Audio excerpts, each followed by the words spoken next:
Let's remember what we're trying to do is focus on the things we can control in a crazy, stressful world. Hello, my creative friend. Welcome to the BDI Create Today podcast. This is a podcast where we'll discover the who, what, where, when, why, and how you can be creative or have more creativity. And together, we'll explore the extraordinary impact creativity can have in your life, in your heart, mind, body, and soul. And if we haven't met yet, I am Beth Buffington, a licensed artist, digital illustration instructor, and a creative coach living just outside of the windy city of Chicago, Illinois. But mostly, I am someone who is curious about how creativity can weave its way into our lives. Now, each week, we're going to look at one or more of the sparkly facets that make up the ever-changing kaleidoscope that is creativity. Welcome back to another episode of Create Today with Beth Buffington. I am thrilled to welcome Lisa Murphy back for the second of a two-series episode. Lisa is a healthy aging coach who is dedicated to helping all people enhance their well-being. She helps people find comfort and health in the season of life that they are walking in today. She came to talk about her pillars of health. She has one pillar for the morning and one pillar in the evening. And the information that she shared with us about these pillars, oh my goodness, coming to us at the perfect time. Because our world, it's a bit much lately. It's causing stress and anxiety for people around the world. And inside our own lives, we not only have the pressure that the news is pressing down upon us, but we also have the stress, the anxiety that we have for our families, for the people that we need to care for the decisions we need to make about finances, about jobs, about businesses. Life can be a lot.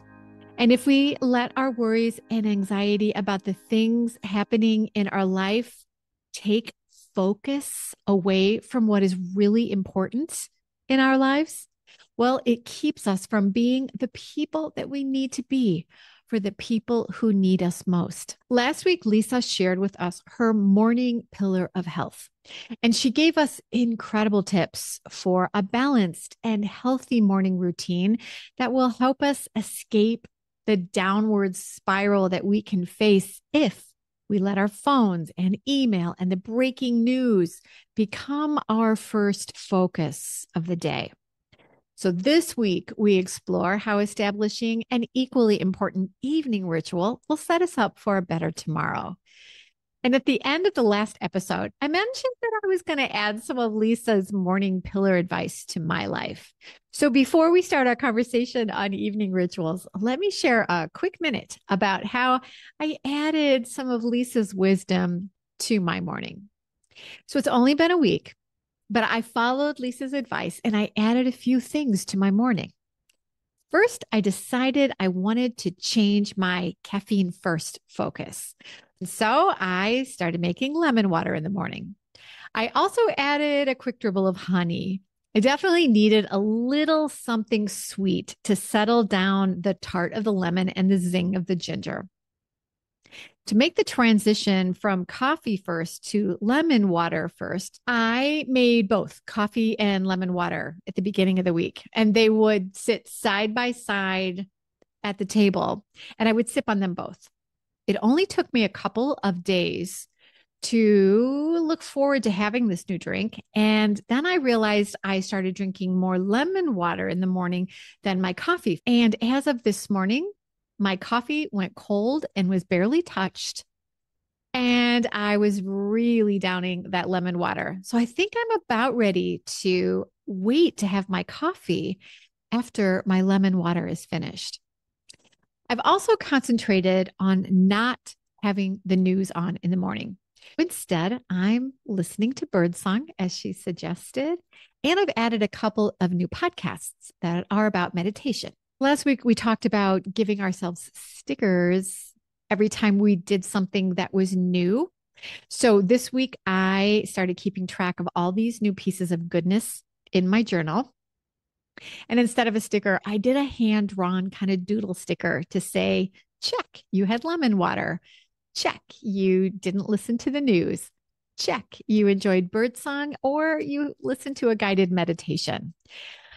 And I'm going to figure out something fun to treat myself with if I can keep up this new morning ritual, 5 to 6 days a week.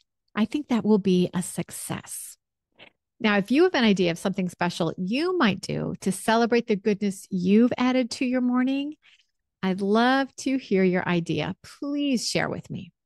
So there you go. That's how my morning has changed in this past week. These were small additions, but they're feeling good. They're feeling real good.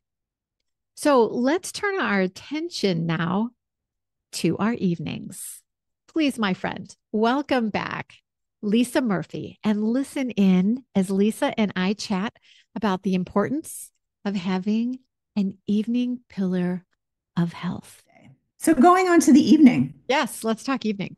the same thing is true, and maybe even more so because really our next day starts the night before. Uh huh. So, if we think about a typical evening where, again, we turn on the news, we are still checking our emails, we might have a late dinner. We get back on the computer. We're still checking our emails. We might even take our computer to bed and say we're going to do some work. I've got to get this done. We might have a TV in our bedroom. And so we're watching TV in bed. And then as we pick up our phone to set the alarm, we take one last look at Instagram. I mean, it's exactly the same thing. Every single one of those habits is adding to our stress. Little hits of cortisol, little hits of adrenaline, because the brain can't tell the difference between that kind of even low grade chronic stress, just the noise, literally and figuratively, and us being chased by a tiger. So the brain Yeah. is like, holy cow, we're in danger again. Stress hormones so that we can Yeah. fight or flee when we're trying to go to sleep. Yep. Oh my gosh. I used to work at a company that the owner would send emails. This chime would come in letting you know you had a work email. And there were times where he would send an email at midnight. And I still to this day hear that chime from other people's phones. And it just sets me Trigger. off like I have just been bit by a jaguar. Yeah. Woo. So yeah, you do not need that kind of evening unrest. And we used to go to bed without phones. We used to just have a wind up alarm clock, right? Do you remember that you had to wind up your alarm clock? And if we think about, I'm just thinking about some of the examples that I gave and the similar examples in the morning. And let's just face it, a lot of it comes down to device use or phone. If your listeners are thinking, I don't have time for my own art, I don't have time to create, how much time are we wasting? Because we're not Exactly. being aware or intentional about our days, Yeah. especially the mornings and the evenings. So Yeah. I bet you we could get back 15, 20, 30, 45, 60 minutes a day by Mhm. simply implementing your own personal pillars. So, a good experiment would be to be mindful about the time you're spending on the phone. How, when you find yourself scrolling on TikTok or Instagram, stop and think, how long have I been doing that? Absolutely. So for evenings, speaking for myself, most of us could probably eat earlier, Mm. and that would benefit Oh my gosh, me too. I everything. so hard to eat earlier. I know it is for me too, but we know that when we eat earlier, our digestion works better. We have Mhm. more time for that wind down routine because a Yeah. lot of eating dinner late and literally just brushing my teeth and falling into bed. Well, that doesn't allow the nervous system to settle. It Mhm. doesn't allow me time to set myself up for my morning pillar the next day. So eating a little bit earlier is probably a good idea for almost all of us. After dinner, I like to take a walk, maybe with the dogs. We'll just walk around the block. Now that the weather's getting nicer, we'll be in the garden. So getting outside before you go to bed. I too like to relax with a Netflix show after dinner. I find that relaxing. Maybe the most difficult, but the most impactful is to observe a power down hour where we shut off all devices at least 1 hour before we go to bed. So you can see why we need to eat dinner earlier if we're going to start backing things up so that we have Right. no devices an hour before bed. Yeah. A TV in your bedroom and anything with a screen. So this is where a lot of this evening ritual stuff gets a little dicey, I think. Like I am alone in the morning. No one's in the house, just me and a raspberry, my pup. So it's really easy for me to be in control in the morning. Now in the evening, that's when Tom and I are eating dinner together or watching television. And just sitting down to him say, "Oh, hey, instead of having dinner at 8, we're now going to do it at 5:30, and then we're going to take a walk outside, and we're not going to do any TV, and then I'm going to have an hour of nothing." I mean, he's going to look at me like, "What now?" Now, remember, we're only focusing on the things that we can control. Yeah, Yes. but you bring up a great point. Some of you may live with people who think this is just completely crazy and they could never do that. Again, what can you control for yourself? And I'm going to be really honest. When we make changes like this, it can be difficult for the people around us. Yeah. Yeah. And we only can do what we can do. And that means taking care of ourselves first. So, relationship is always a compromise, no matter whom it's with. But this may require you to compromise a little. It may require a conversation with your partner, whoever you live Mhm. with. Hey, I'm going to try this. I'd love it if you wanted to join me, but if not, that's okay. I understand. It's a big change, right? Yeah. Yeah. And like you've said, you don't need to do all of it at once. Just like, hey, tonight we are eating at 5:30. We're taking a walk. We are having an hour power down and let it out, all these things all at once. And yeah, that's going to cause some unrest in the house. But if you could look at your evening and say, maybe we could eat an hour earlier, or maybe I will just pull myself away from the television an hour earlier and give myself some time alone. Just figure out a way that you can do some things on your own without causing a lot of unrest in the house, because that is not going to help with your cortisol levels.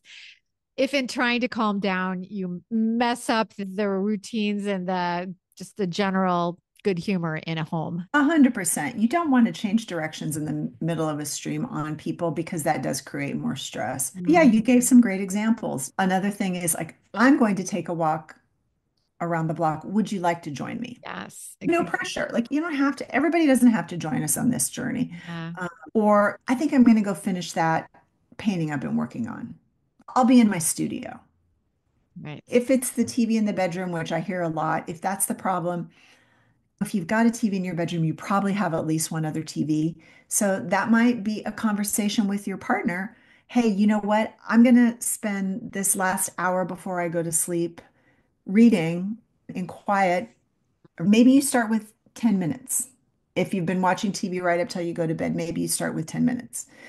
Maybe you start with 15. Or maybe you ask your partner to watch their last show in the other room, or maybe they'd like to join you in quiet. So nobody said this is going to be super easy, right? We might have to have some difficult conversations with ourselves and with others in our life. Yeah. I will say this last thing about the TV and the bed or the noise. Worst case, you can always get a pair of earplugs and an eye mask. There you go. Great idea. Great idea. And so by being very intentional about what you're choosing, and that's what this is all about. Let's be intentional. Even if, okay, so let's say we even are going to watch a show, even if we're going to watch a show 3 hours before bed, what are Mhm. you watching? We'll Uh, start something that's really violent and chaotic and crazy. And I'm just like, you know what? I can't do that right now. And again, what we're trying to do, let's remember what we're trying to do is focus on the things we can control in a crazy, stressful world. I think Netflix could make a ton of money just having an area where it would be like stuff to watch before you go to bed. I think that's a category that is overlooked in television. I hope there's I agree. television people listening and that they'll take Netflix. that. Netflix, are you listening? Yeah, are you listening? Right. So a warm bath might be a nice piece of an evening pillar for Mhm. someone. Again, maybe going in your studio and working on your art relaxes you. That's a wonderful. thing to build your pillar on. And it's different for everyone. And if you don't know, try some experiments and see Yeah. and figure it out for yourself. And then give yourself loads of grace. If you've been doing things the other way for a really long time, it's going to take some Mhm. time, and that is okay. Yeah. And I think again to remember that these are things that you're gifting yourself and Mm, that it is okay to receive these gifts. absolutely. So that kindness is important. Yeah, absolutely. And if you think it's selfish, really think again, because how are you going to be showing up for your family, for your work, when you start your day with that adrenaline, cortisol, caffeine, bad news cocktail versus even just taking a very few minutes to yourself before you present yourself to the world? Right. Because the reason we're talking about this today is we're finding ways to settle ourselves, to find a little calm in our day so that we can be able to control the things we can control. And, Absolutely. but like Lisa said, this isn't a magic pill. You have to be intentional while you're doing that. I think that's the key, right? I try to be, I mean, for me, that's really what it's all about is being mindful. And I'm a big meditator. I love that aspect of it. For Mm. someone else, it may not be, but so I do like to stand there and really tune into my senses. But even if that isn't meaningful to you, the very acts of these things, it is like a way of tricking your nervous system. Right. So even if you're not finding great meaning in it to begin with, you are having a physiological effect on your system. And that's what we're after here. We're looking to balance things out. Phones literally trigger some bad stuff in your body, Yes. right? No matter what And your intention is, no matter what your intention is, right? yep. Phones, tablets, computers, televisions, all the same. But if we can take a look at that and realize that you need to balance that with things that are natural. And rituals are comforting, just period. End of story. Yeah. If we're doing something repeatedly that's not bad for us, it's comforting and we will come to associate it with that. What's our best takeaway for the things that we've talked about here? I would say if you're already doing most of these things, good for you. And there's always room for refinement or for revisiting. Just Mhm. because you did it for 10 years doesn't mean it's still serving you. So kind of reevaluating, oh, would this fit better? Or maybe you want to change it up seasonally. So my pillars are definitely different when the weather's Yeah. spring, summer, and fall than they are in the winter. So I would say if you're old hat at this, revisit it and just kind of ask yourself, is this still working for me? And or are there seasonal tweaks I could make? Start by making a list, Yeah. two lists. One list of things that might be grounding to you for the morning and a list of things that might be grounding and balancing for you in the evening. Just start by making a list.